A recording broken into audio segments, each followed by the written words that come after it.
Maka betul kata Rasulullah SAW, badiru bil amali solihat, bersegeralah kalian melakukan amal soleh, manfaatkan waktu sebaik mungkin untuk memperkuat tauhid kalian dengan amal soleh kalian, dengan ibadah kalian. Kenapa demikian? Fasatakunul fitan, karena akan muncul huru-hara yang dahsyat luar biasa. Saking dahsyatnya, orang berganti akidah dalam sehari. Yusbihu rajulun mu'minan wa yumsi kafiran, wa yumsi mu'minan wa yusbi kafiran. Paginya beriman, sorenya kafir, sorenya beriman, paginya kafir. Nah, ini adalah gambaran yang akan terjadi di zaman kita. Bukan akan, sedang terjadi, yaitu fase yang keempat. Ya, fase yang ketiga diakhiri dengan runtuhnya Turki Utsmani 1924. Nah, di fase yang keempat ini dimulai dengan berdirinya di Mulkan Jabariyah, yaitu kekuasaan yang diktator yang berlindung di bawah sebuah fitnah. Abu Fatih Al-Adnani menyebutnya fitnah demokrasi. Terlihat sekarang demokrasi dijadikan tameng perlindungan para komunis, betul? Para ahli, para orang-orang ateis, orang musyrik, para penista agama, para pembuat, para pengkhianat berlindung di balik demokrasi. Demokrasi dikotori oleh mereka sehingga yang jujur didustakan, yang benar dibohongi, yang pembohong dibenarkan, para pengkhianat diangkat menjadi pemimpin. Sudah terjadi? Sudah. Ini tanda kita berada di pintu gerbang hari kiamat. Ya, Pak Muslim. Ini di zaman yang keempat. Baik, tadi apa yang kita bahas? Oh iya. Nah, orang berganti akidah dalam sehari. Sekali lagi, saya tidak bermaksud apa-apa Bapak Ibu. Ini bukan hanya menimpa seorang beliau, ya, saya tidak sebut namanya, Bapak Ibu yang sudah tahu. Ya, saya berdoa kepada Allah, ya Allah, selamatkan beliau dan kembalikan beliau bersama kami. Kembalikan beliau kepada kami umat Islam. Karena beliau saya yakin tersandra. Ya, kita doakan ya Bapak Ibu. Mau mendoakan ya? Benar Bapak Ibu mau mendoakan ya? Di sini saya hanya ingin menjelaskan Pak Jokowi tingkat keislaman. Punten Bapak Ibu, saya tidak menyurati Pak Jokowi, tapi yang saya lihat adalah situasinya. Silakan bantah saya dengan Quran dan hadis. Jika pernyataan saya ini keliru, tidak sesuai dengan Quran hadis. Bapak Ibu, kita di masjid ini berbicara Quran hadis kan? Berbicara keyakinan kita sebagai seorang muslim. Ya, berarti referensi kita sama kan? Quran dan Sunnah. Bukan karya filsuf Yunani, bukan karya Socrates, Plato dan Aristoteles, bukan? Atau karya Niccolo Machiavelli dengan Il Principio yang menjadi bupin bagi komunisme, ateisme. Atau Karl Marx, Leninisme, sosialisme. Betul ya? Quran dan Sunnah Bapak Ibu. Baik, jadi sekali lagi saya tidak menyoroti Pak Jokowi atau siapapun, tidak. Tapi saya melihat bagaimana hal ini dalam kacamata akidah. Bapak Ibu silakan mau pilih nomor berapa? Saya cuma mengingatkan, persatuan umat itu nomor 1. Jadi presiden baru nomor 2.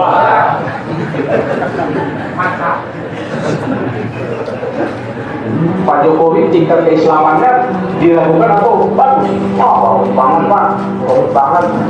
Ini seorang presiden yang sholat hajat untuk bangsanya, untuk negara. Lihat wajahnya Pak, dan lihat sorot matanya.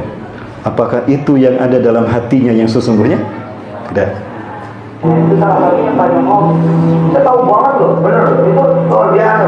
Puasanya juga itu dari dulu. Yang mengusungnya itu siapa? Yang membisikkannya. Nanti, misalnya biarpun itu orang baik, soleh, wakilnya juga soleh, baik.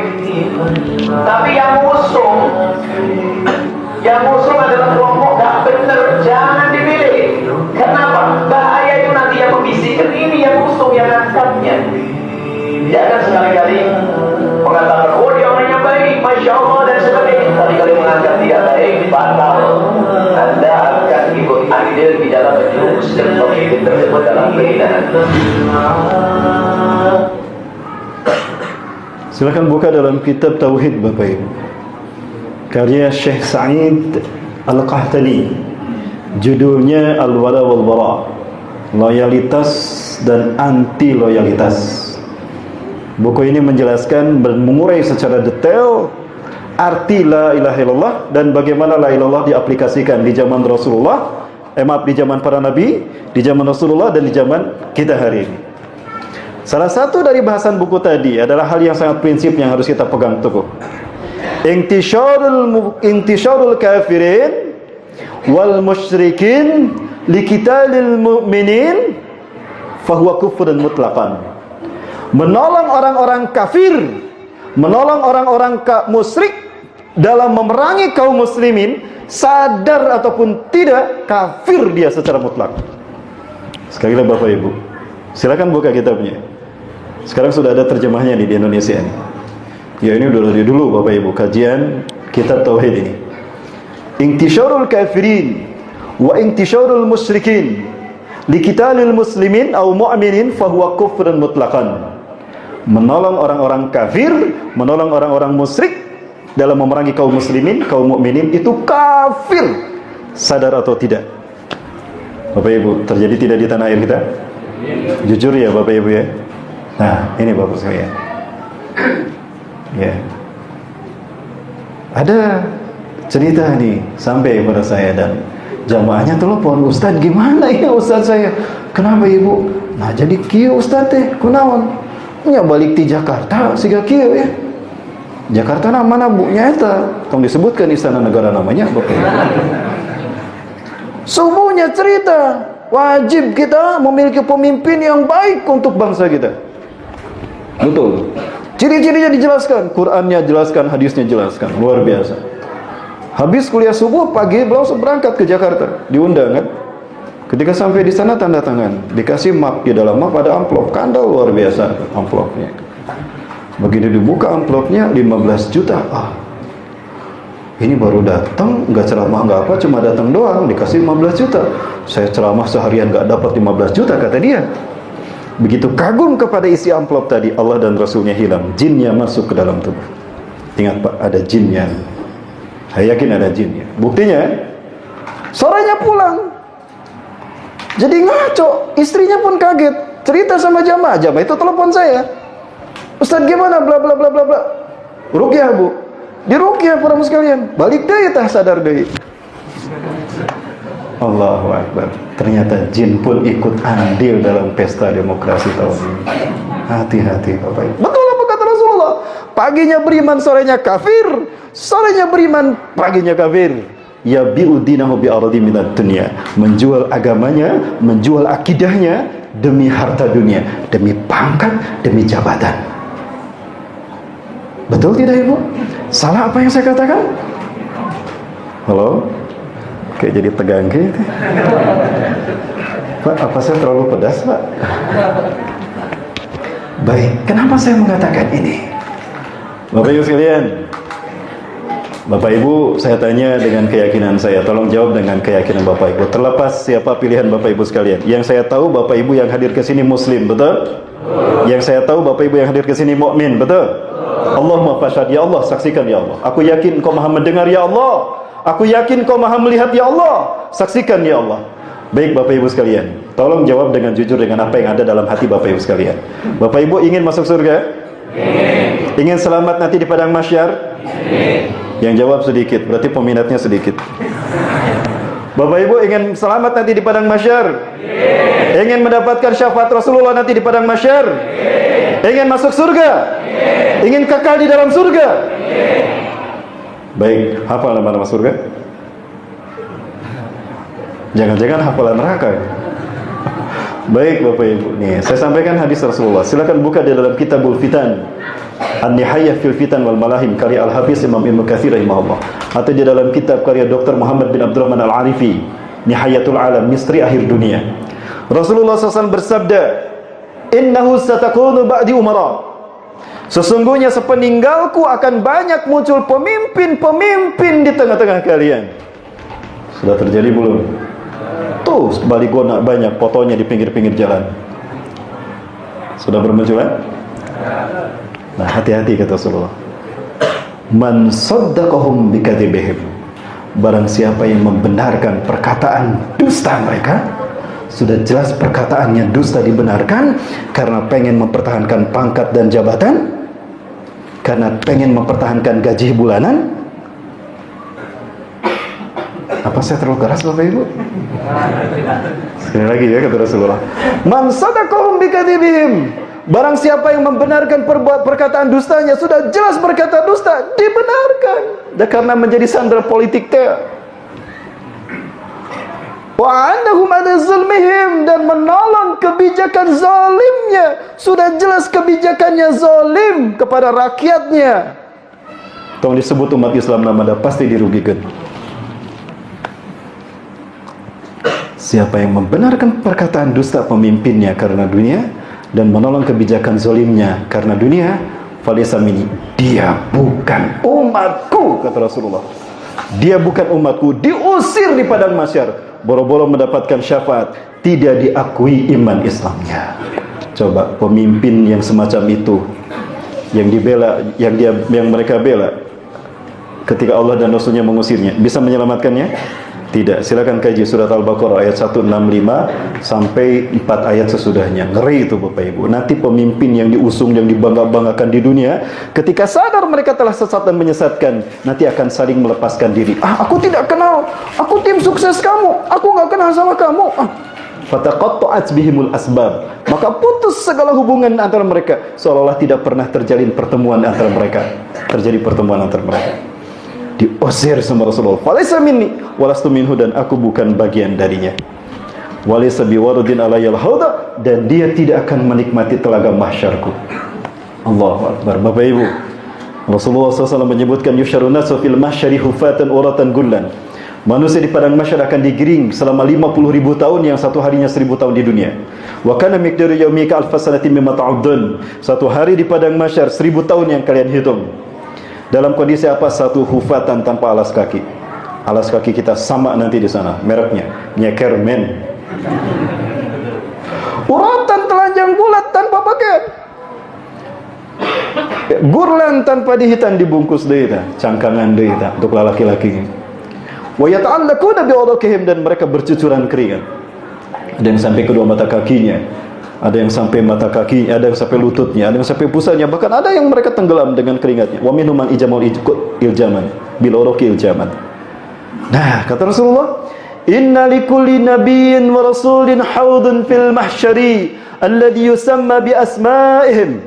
Sesungguhnya bagi para nabi dan rasul nanti di padang mahsyar, mereka punya telaga yang diberi nama dengan nama-nama mereka. Ada haud Adam alaihissalam, ada haud Nuh, haud Muhammadin SAW. Ada telaga Adam, telaga Nuh, telaga Ibrahim, bahkan telaga Nabi Muhammad SAW.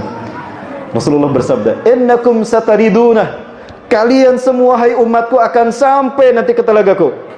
Waman warudahu, dan siapa yang sampai ke telagaku, sariba minhu, dia akan pasti meminumnya.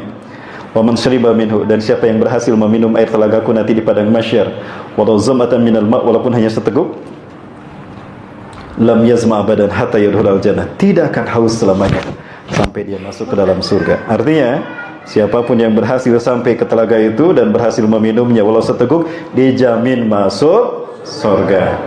Nah, mereka yang membenarkan perkataan dusta pemimpinnya dan menolong kebijakan zalimnya, apapun alasannya, apa kata Rasulullah, dia akan terusir dari telaga mahsyar ini. Dihijab tuh. Padahal Rasul memanggilnya, "Ta'al, qaribun bainakum wa bainana." Ayo, sudah dekat, cepat-cepat ke sini. Ya Allah, ini umatku ya Allah. Kemari sini. Itu di padang mahsyar, Pak. Ketika telah dekat, tiba-tiba dihijab tuh sama Allah. Plum. Hijabnya terbuat dari kaca dan tidak bisa ditembus. Sampai Rasulullah menjerit. Rasulullah SAW menjerit, "Ya Rabbi, lima hajabta bainana wa bainahum?" Ya Allah, kenapa kau hijab antara kami dengan mereka? Hum min ummati, mereka umatku ya Allah. Ya'rifunani wa a'rifuhum. Aku mengenal mereka dan mereka pun mengenal aku. Apa kata Allah? Malaikat yang menjawab, ya Rasulullah, innaka la ta'rif ma ahdatsu ba'dak. Anda tidak tahu wahai Rasulullah apa yang mereka perbuat. Mereka mendustakan Al-Quran dan Sunnah. Mereka membuat perkara baru di dalam Islam. Mereka merubah sunnah Anda dan sunnah khulafaur rasyidin al-mahdiyyin. Begitu tahu seperti itu, apa yang terjadi? Diusir bersama Rasulullah. Mau pergi kemana? Bisakah partai kita membela? Bisakah pemimpin partai kita membela? Bisakah presiden kita membela? Jadi mau pilih siapa? Jangan salah pilih ya. Baik, saya tidak kampanye berhambusleh. Silakan Bapak Ibu, gunakan hak pilih Bapak Ibu dan pertanggungjawabkan di hadapan Allah. Saya sering menyampaikan, punten Bapak Ibu jadi tegang kayaknya. Punten.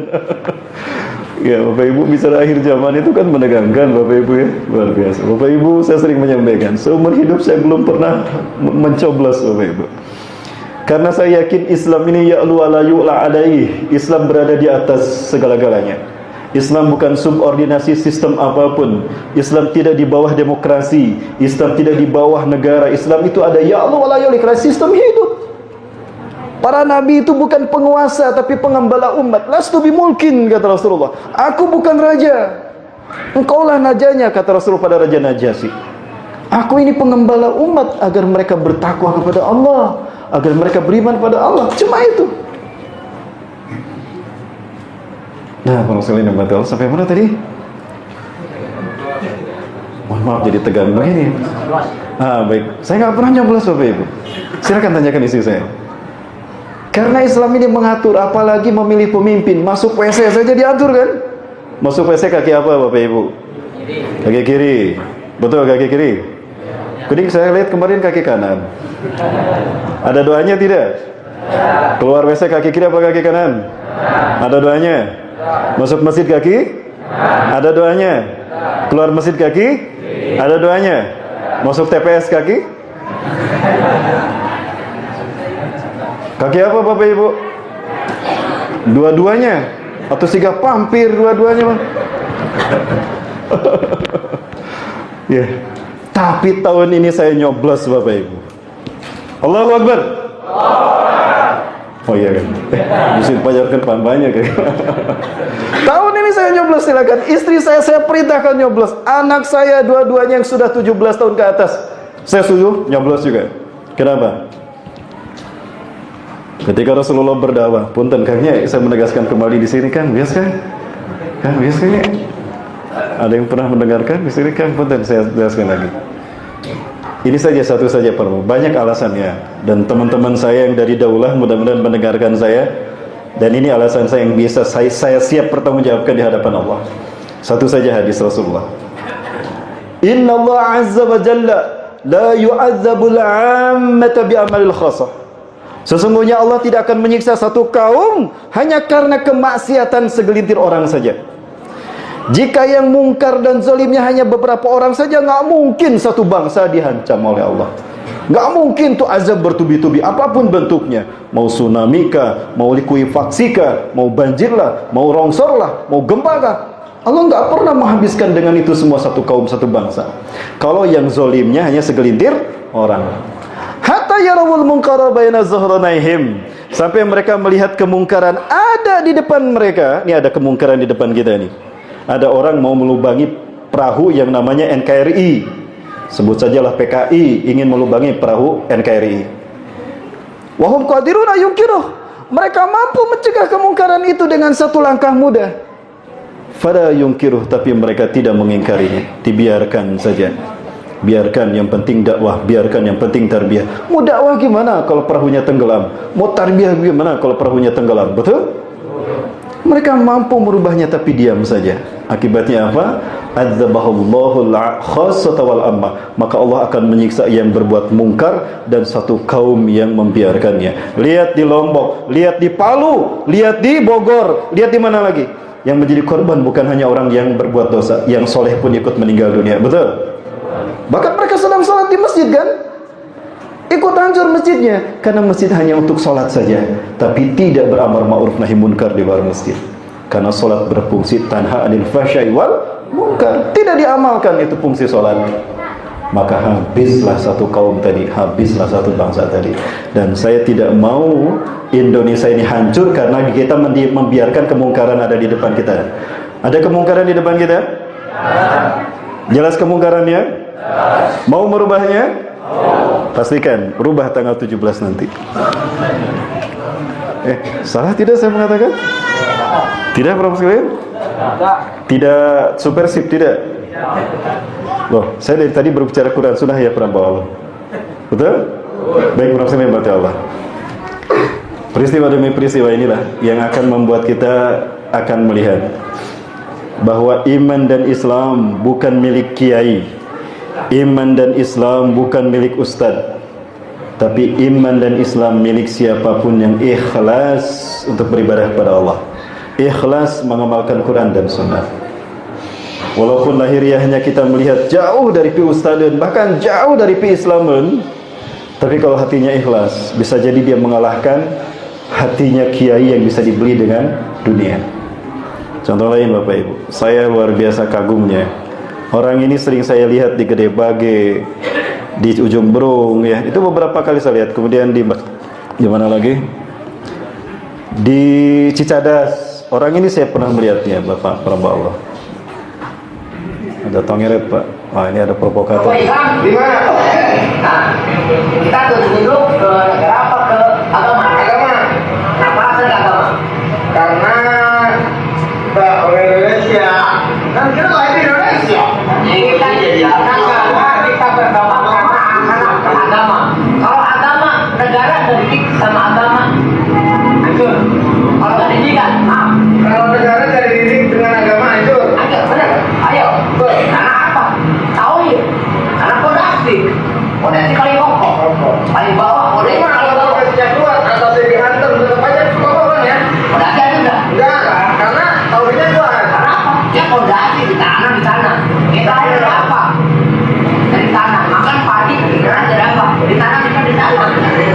Pondasi kan ditanam di tanah. Beranting, bertato, tapi paham itu tauhid. Paham kalau agama ini menjadi pondasi membangun negara. Negara akan kokoh kalau tauhidnya kokoh. Baik Bapak Ibu rahmati Allah, ada satu fenomena yang ini akan menguatkan kejadian demi kejadian akhir zaman yang besar. Ya Bapak Ibu, ini ada saya pernah menyampaikan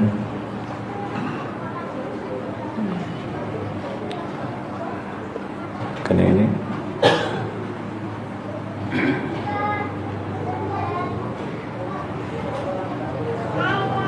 Dalam peristiwa-peristiwa ini Bapak Ibu sekalian, saya khawatir ini terjadi dimulai tahun ini karena tanda-tanda yang mendukung kemunculan Imam Mahdi nampaknya sudah kuat. Ya sudah kuat. Salah satunya aja ini Bapak Ibu sekalian. Ini contohnya. Ketika di Mekah Rasulullah SAW terbangun dari tidurnya. Dan ini disaksikan, maaf bukan di Mekah, di Madinah. Di Madinah Rasulullah SAW terbangun dari tidur lelapnya. Saat itu disaksikan oleh istri beliau sendiri Ummul Mukminin Zainab binti Jahsy. Rasulullah SAW berkata dengan wajah merah dan mata beliau merah, La ilaha illallah, tidak ada Tuhan selain Allah. Wailun lil arabi min syarrin qad iqtaraba. Kecelakaan akan menimpa bangsa Arab karena keburukan yang telah mendekat. Futihal yauma min rami Ya'juj wa Ma'juj mislahani. Telah terbuka lubang Ya'juj Ma'juj hari ini sebesar ini. Lubang Ya'juj Ma'juj sudah terbuka sebesar ini. Ya'juj Ma'juj adalah penebar petaka dan bencana di muka bumi. Pembantaian yang akan dilakukannya dahsyat luar biasa. Tidak ada yang mengalahkan prestasi pembantaian yang dilakukan Ya'juj Ma'juj. Dan beliau mengaitkan ini dengan keburukan yang akan menimpa bangsa Arab. Siapakah bangsa Arab yang dimaksudkan oleh Rasulullah yang akan mendapatkan keburukan terkait dengan Ya'juj Ma'juj? Bapak Ibu, bagi kita Palestina bangsa Arab bukan? Suriah bangsa Arab bukan? Mesir? Irak? Tunisia? Yaman? Afghanistan? Arab. Bagaimana kondisi negara tadi? Hancur apa aman? Sejahtera? Hancur. Sudah terbukti apa yang boleh sabdakan. Dan inilah para pemimpin mereka. Rusia berada di balik itu semua. Ya, bersama Bashar al-Assad, rejim pemimpin Suriah yang membiarkan rakyatnya dibantai, bahkan ikut membantai rakyatnya. Abdul Fattah As-Sisi, orang Syiah yang menggulingkan Muhammad Mursi, pimpinan Ikhwanul Muslimin, ternyata dibantu juga oleh Rusia. Karena Rusia ingin mengalahkan Amerika, ingin mencuri star menguasai Timur Tengah. Ya, karena titik tolak kebangkitan Islam nanti adalah Timur Tengah dan Asia. Dan Asia itu adalah Indonesia. Timur Tengah dua, Syam dan Khurasan. Syam, Palestina, Suriah. Khurasan, Afghanistan. Sekarang sudah mulai kuat. Ya, Amerika sudah mulai hengkang dari Afghanistan. Artinya Taliban berkuasa penuh kembali atas negara. Panji hitam sudah berkibar di Khorasan. Dan itu syarat pasukan Imam Mahdi intinya sudah ada. Tinggal menunggu kedatangan Imam Mahdi di musim haji. Tahun ini musim haji bulan apa?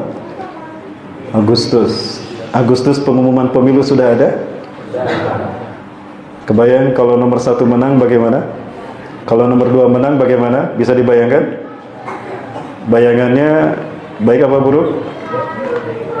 Baik, amin. Alhamdulillah, mudah-mudahan begitu baik. Kemudian Rusia dan Israel bersepakat untuk saling membantu ketika nanti perang Armageddon terjadi. Karena ketika perang Armageddon, Rasulullah SAW menyebutkan, innakum satakhuduna hilfan bi Bani Asfar. Kalian akan membuat perjanjian dengan Bani Asfar, kaum berkulit bule. Yang berkulit bule ini Eropa. Siapa? Rasul menyebutnya dalam hadis lain Romawi. Bapak Ibu, siapakah Romawi? Romawi, Yunani, Armenia, Balkan itu keturunan yang sama. Nabi Ismail punya anak perempuan. Beliau punya putra 12, punya anak 12. Salah satunya perempuan. Menikah dengan Al-Ais, anak pertama Nabi Ishak. Kalau dari Nabi Ismail ke bawah, murni, itu dari bangsa Arab, hanya satu Nabi Muhammad. Ketika putrinya dinikahkan, kalau Nabi Ishak, itu dari Nabi Yakub, Bani Israel semua. Yahudi. Ya, bangsa Semit. Kemudian, putrinya Nabi Ismail, ya, Mas'amah, bukan Mas'amah, Nasa'amah, baguslah namanya, Maslamah ini menikah dengan Al-Ais, anaknya Nabi Ishak yang pertama. Nah, dari Al-Ais pernikahan dengan Maslamah inilah lahir Rum, Arman, dan Yunan. Rum menjadi Romawi, Yunan menjadi Yunani, Arman menjadi Armenia, Yugoslavia dan Rusia, Cina dan Khazaria, plus Mongolia yang sekarang menguasai Cina. Nah, Rasulullah menyebutkan pernikahan ini terjadi mengaitkan antara bangsa Arab bersatu dengan Bani Rom. Nah, Rasulullah menyebutkan di akhir zaman, di perang Armageddon, kalian akan bersekutu dengan Bani Asfar, bangsa yang berkulit bule. Tuqatiluna aduwwa min waraikum, memerangi musuh di belakang kalian. Musuh di belakang kalian ini siapa? Yang menjadi musuh Bani Rum saat itu. Kalau bukan Rusia, Cina. Kalau bukan Cina, Israel. Kalau bukan Israel, Iran. 4. Rusia, Cina, Israel, Iran. Ini akan diperangi ketika Arab bersekutu dengan kaum muslimin. Lupakah kita? Raja Salman sudah menyerukan agar negara-negara Arab bersatu memerangi Iran. Ya, dan ini disambut oleh Donald Trump. Bahkan Donald Trump mengundang semua negara Eropa untuk mengadakan KTT luar biasa menyambut Armageddon ini, dan itu sudah terjadi. Nanti saya perlihatkan. Itunya fotonya penerbal. Memerangi musuh di belakang mereka. Ya, ini musuh-musuhnya. Antara Syiah, Zionis, ateis komunis Cina, dan Rusia. 4 negara itu. Dan ini mereka sedang membuat koalisi. Ini yang membuat mereka melakukan persekutuan dengan bangsa Arab. Dan ini mengancam dominasi Eropa dan Arab di tanah Timur Tengah. Lalu hasil kesepakatan antara Benyamin Netanyahu dan Vladimir Putin diserahkan kepada eksekutor mereka. Siapa eksekutornya? Iran. Aduh, saya agak berat kalau saya melanjutkan, berhamba Allah. Kalau saya melanjutkan, khawatir ada yang sakit hati dan protes, berhamba Allah. Boleh saya lanjutkan? Nggak akan protes? Ini pendapat saya dan saya siap mempertanggungjawabkannya. Nggak akan protes ya? Ini nggak live, Pak? Nggak, baik. Nggak akan protes ya, sekali lagi ya. Iran mencari negara yang terkuat di Asia untuk bekerja sama dalam menggolkan program Yahudi dan Rusia. Siapa? Nggak ada yang protes ya. Kalau protes nanti setelah kajian. Saya bisa mempertanggungjawabkan ya, Allah. Terbukti bahasanya. Nah, ini semua nanti pada akhirnya akan memicu terjadinya perang antara blok barat dan blok timur. Inggris segera mengirimkan 2 armada pasukan terbesarnya dengan 2 kapal induknya di Laut Cina Selatan. Sekarang sudah ada Inggris tuh. Ini memicu perang dunia kedua. Amerika dan Rusia sekarang sudah mulai memanas. Silih tembal antara Vladimir Putin dan Donald Trump. Ya, perang bawah.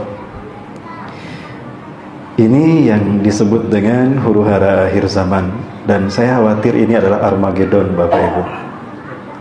Jadi nanti kita lihat bagaimana gambaran Armageddon menurut para ulama ahli hadis. Ya.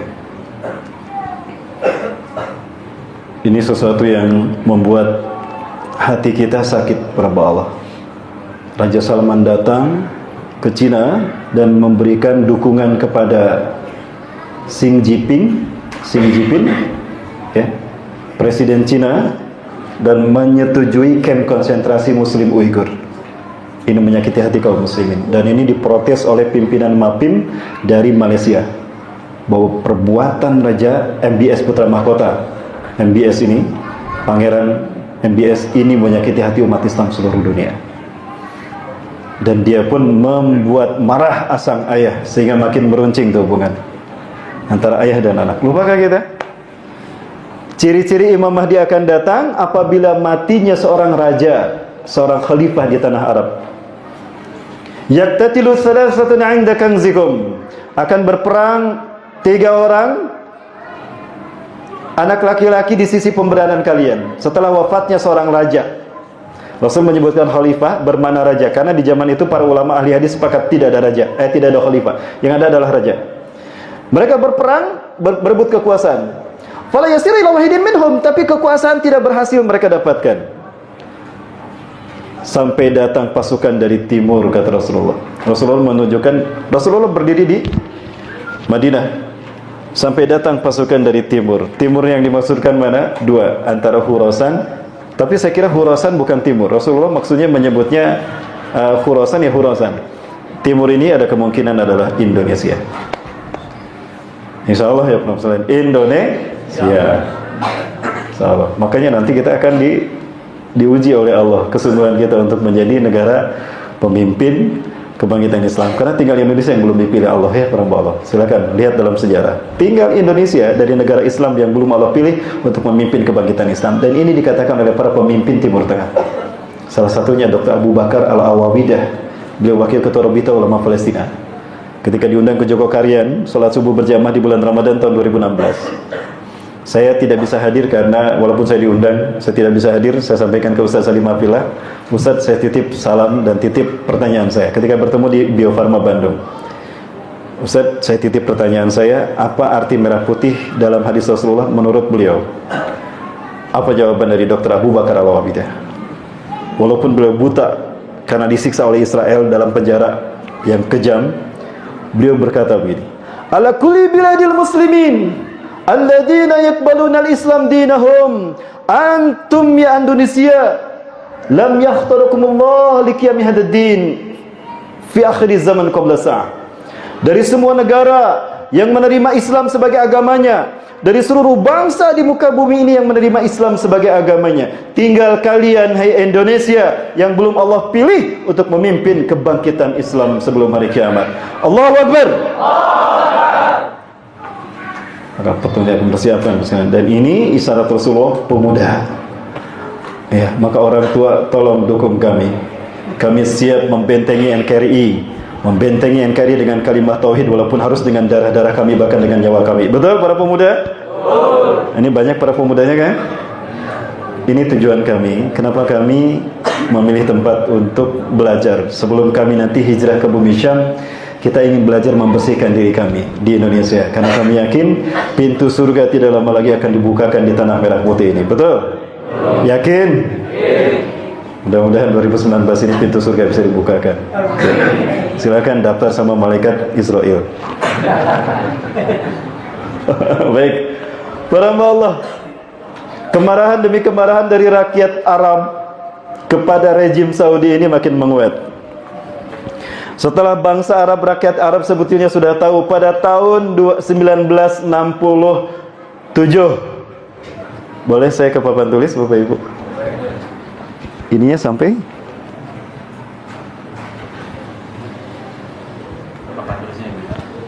Ya, Bapak Ibu, sampai ya. Ada sampai ya, Pak. Baik, saya sakuin, Pak. Baik, Pak. Ada.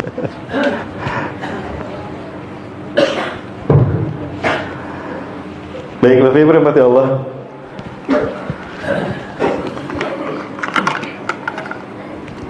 Pada tahun 2002, saya dapat tugas untuk mengikuti pelatihan training dakwah, Daurah Dakwah Al-Islamiyah se-Indonesia. Saya satu dari 3 orang utusan Jawa Barat saat itu. 2 bulan, 1 bulan kami di training di Jakarta, bulan kedua kami dikirim ke Makassar, Sulawesi. Ya, 1 bulan kami di Makassar. Saat itu kami bertemu dengan tamu dari Pakistan juga, dari Rajanpur. Kita ngobrol selama di kapal laut ya, kita menggunakan kapal laut saat itu. Bukan sekali mati Allah. Kami ngobrol dan kami menemukan satu data bahwa ternyata dinasti Ibnu Saud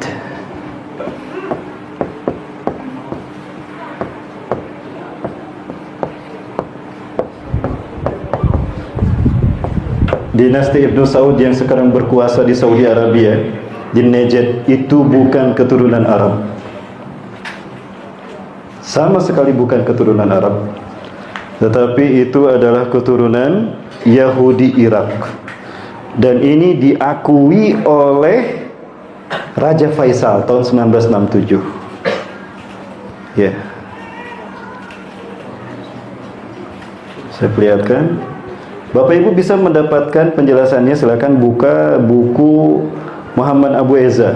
Itu yang paling mudah untuk Bapak Ibu dapatkan. Tapi ternyata buku ini sudah ditarik dari peredaran.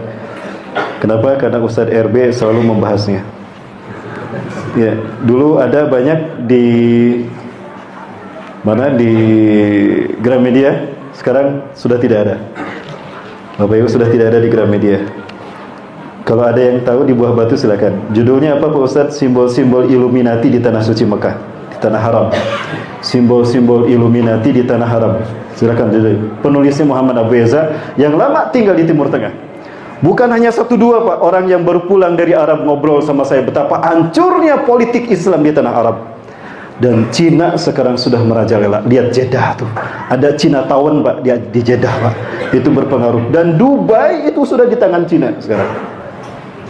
Ngeri Bapak Ibu. Ketika saya membahas ini, datang tuh satu-satu mereka, Ustaz, betul saya 2 tahun Ustaz. Ada yang masih muda tuh, sama istrinya 2 tahun tinggal di sana karena ada kontrak kerja dengan perusahaan minyak di Irak. Ketika pulang, di Arab ya, di Arab Saudi, dan lama tinggal di Arab. Di Jeddah itu 2 tahun beliau tinggal. Dari Jeddah pindah ke Riyadh, dari Riyadh pindah ke mana? Termasuk kakak saya 12 tahun tinggal di sana. Ceritanya sama Bapak Ibu. Ya.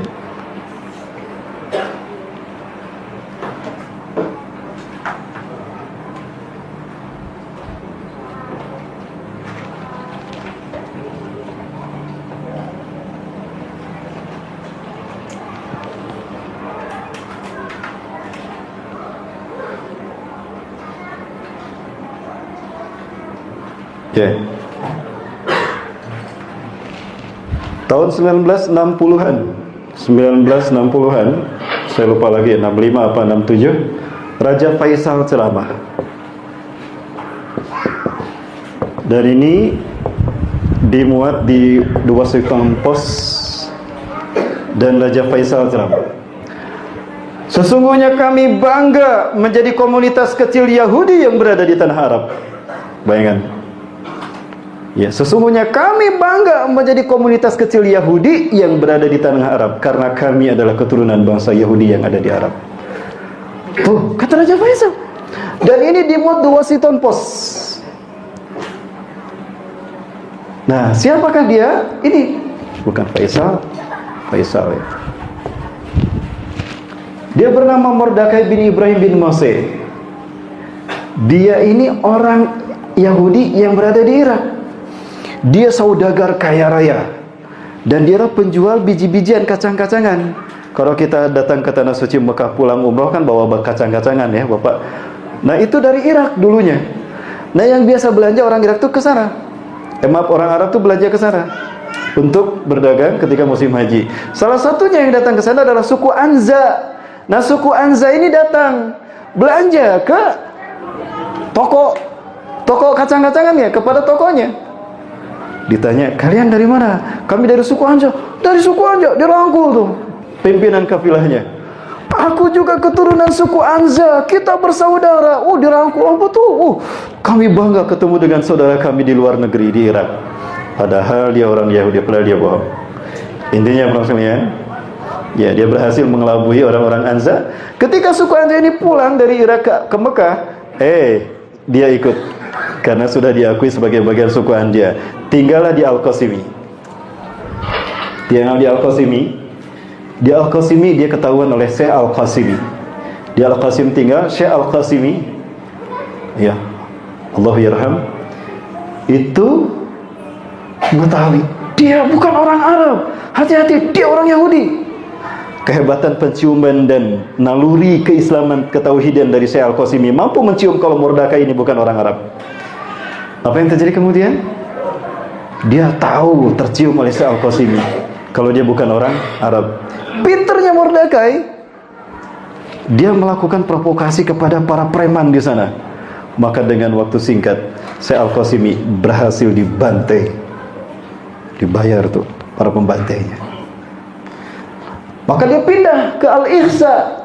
Di Al-Ihsa dia tidak ada yang mengenalnya. Maka di Al-Ihsa adalah banyak orang-orang yang menjadi pengikutnya.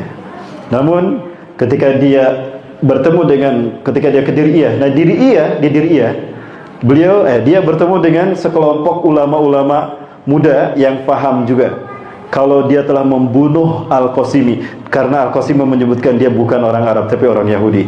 Tercium identitasnya, dia lari ke Al-Mali bin Gusaibah. Mali bin Gusaibah ini dia berhasil mempengaruhi seorang pemilik perkebunan yang luas. Ya, karena dia juragan perkebunan, maka tanah perkebunan yang luasnya puluhan hektar itu diserahkan oleh dia oleh saudagar ini kepada si Mordekai. Dibuat perjanjian, dengan liciknya dia bikin perjanjian seolah-olah serah terima kepercayaan itu kepada si Mordekai untuk mengurus perkebunan tadi. Di tanda tangan. Ternyata kalimatnya adalah menyerahkan itu kepemilikannya kepada dia. Lalu dibantai satu keluarga itu oleh si Mordekai. Dia melukai tubuhnya, pura-pura dia menolongnya, tapi para perampok sudah pergi meninggalkannya dan mereka tidak selamat. Mati semua tuh pemilik perkebunan tadi.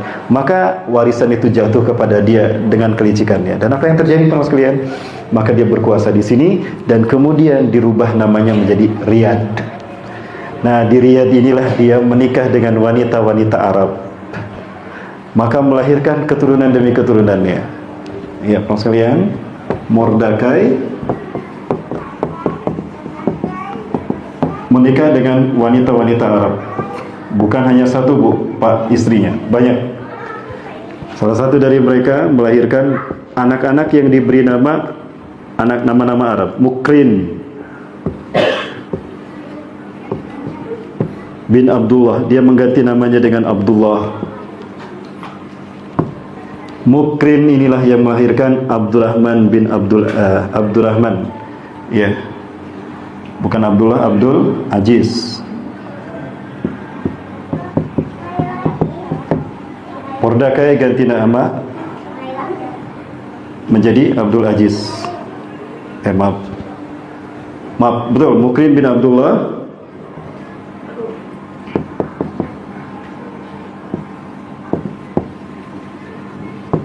Ya, sebentar mungkin. Mukrin bin Abdullah, kemudian ya Allah, mohon maaf kok saya jadi liar ke barang bala, punten. Abis anjing pernah punten ada errornya pada bawah. Mukrin, betul, bin Abdullah. Ya, nama lain dari Mukrin ini adalah Abdul Aziz. Mukrin bin Abdullah atau Abdul Aziz ini melahirkan Abdurrahman bin Abdul Aziz. Ya, bin Abdul Aziz Al-Saud. Inilah yang disebut dengan Raja Saudi. Ya, para sekalian, dan ini orangnya. Jadi beliau ini adalah cucunya Mordekai bin Ibrahim bin Moses. Ini orang Irak. Jadi ini orang Arab apa orang Irak? Orang Yahudi. Orang Yahudi, bukan dari suku Anza. Ternyata ini juga dibongkar dulu oleh seorang peneliti sejarah terkenal di tanah Arab. Siapa namanya? Ahmad Sakhir. Ahmad Sakhir, dia mengupload data-data kalau ini adalah keturunannya Yahudi Irak. Begitu ketahuan ini membongkar ini dan kejahatan demi kejahatan keluarga besar Al Saud. Bapak Ibu, ini di zaman kita. Beliau di zaman kita. Beliau adalah pakar sejarah senior. Kalau kita kayak Profesor Ahmad Mansur ya, yang masih hidup zaman sekarang. Ini beliau satu keluarga Pak dibantai habis setelah membongkar kalau ini adalah keturunan Yahudi. Nah Bapak Ibu, berarti dinasti Arab atau Arab Saudi, maaf, Najd. Dulu namanya Najd Pak. Ya, dulu namanya Najd. Nah maka pada tanggal 23 September 1932, ya, pada tanggal 23 September 1932 dipersatukan 13 kerajaan menjadi satu kerajaan besar, Kingdom of Saudi Arabia, atau bahasa Arabnya Al-Mamlakah As-Saudi Al-Arabiyah. Dari Najd berubah menjadi Saudi Arabia. Nggak enak kita menyebutnya. Mau disebut Saudi Arabia atau Arab Saudi sama saja. Disebut Saudi Arabia artinya Ibnu Saud penguasa Arab. Disebut Arab Saudi berarti Arab milik Ibnu Saud. Padahal itu warisan Rasulullah untuk kita Pak. Warisan Rasulullah untuk semua umat Islam seluruh dunia. Betul? Harusnya kita gratis Pak ibadah haji itu Pak. Betul Pak? Harusnya gratis. Kenapa? Kekayaan umat Islam itu sudah Allah berikan di tanah air mereka. Silakan Bapak lihat Pak, dimanapun umat Islam tinggal itu mereka dibikin kaya raya. Ethiopia sekalipun itu kaya sebetulnya Pak. Di bawah Ethiopia itu ada berlian. Betul? Ada minyak. Angola, dulu umat Islam mayoritas. Karena ada banyak minyak, 300 konglomerat berkumpul, dibeli itu Angola. Salah satu pembelinya ada pemilik stasiun televisi di Indonesia. Jangan sebut Metro TV-nya Pak. Ya. Allahu Akbar. Bapak Ibu rahmati Allah. Ini yang terjadi. Nah, kemudian apa yang terjadi Bapak sekalian? Ada seorang dari Bani Sulaim membawa logam timah menghampiri Rasulullah. Ya Rasulullah, wajadu hada min ardi Bani Sulaim min biladi min qaryati. Rasulullah, ini saya menemukan ini dari kampungku Bani Sulaim. Apa itu? Ini tembaga, ini timah ya Rasulullah. Innalillahi wa inna ilaihi raji'un. Loh, kok Anda mengucapkan innalillahi? Apa kata Rasulullah?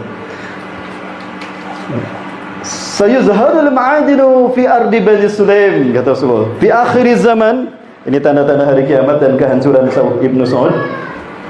Di akhir zaman nanti akan digali barang tambang dari bumi Bani Sulaim, Arab Saudi sekarang. Wa yusharu ilaih syirarun nas, dan akan dikumpulkan di Arab Saudi ini seburuk-buruk manusia di muka bumi. Apa maksudnya para sekalian? Apa maksudnya? Ada data yang akurat, cuma data itu sekarang sudah tidak di tangan saya. Sepulang dari tadi tugas dakwah, ada peserta dari Sumatera yang baru pulang dari Afghanistan.